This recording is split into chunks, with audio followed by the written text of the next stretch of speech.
एक बहुत ही सुंदर कहानी जो दिल को छू ले। एक बार की बात है, संत अपने शिष्यों के साथ भ्रमण कर रहे होते हैं। वो एक बहुत ही बड़े बंगलों के पास आकर रुक जाते हैं।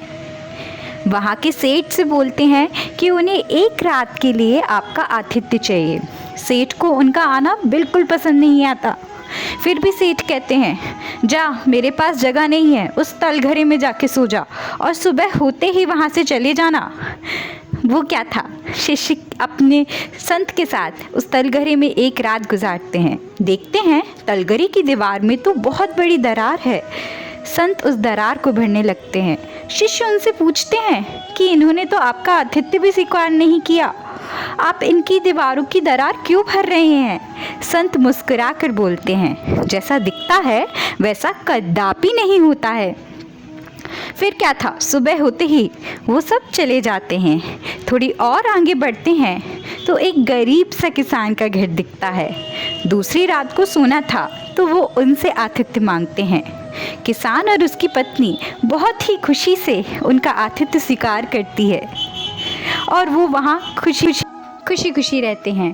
अब क्या था, जब दूसरे ही दिन शिष्य और संत वहाँ से जा रहे थे तब देखते हैं कि किसान का बैल, जो उसकी एकमात्र आमदनी का स्रोत था, वो तो मर गया है।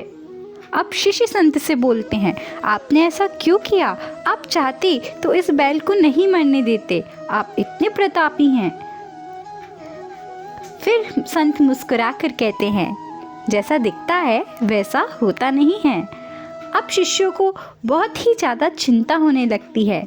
वो अपने संत से पूछते हैं कि आपने अमीर व्यक्ति की तो बात सुन ली, और इस गरीब व्यक्ति की जिसने इतना अच्छा आतिथ्य किया, आपने उसके साथ ऐसा क्यों किया? तब संत कहते हैं कि उस अमीर व्यक्ति की दीवार पर जो दरार थी उसके पीछे स्वर्ण ही स्वर्ण था। यदि वो उसे मिल जाता तो वो उसका अच्छा इस्तेमाल नहीं करता।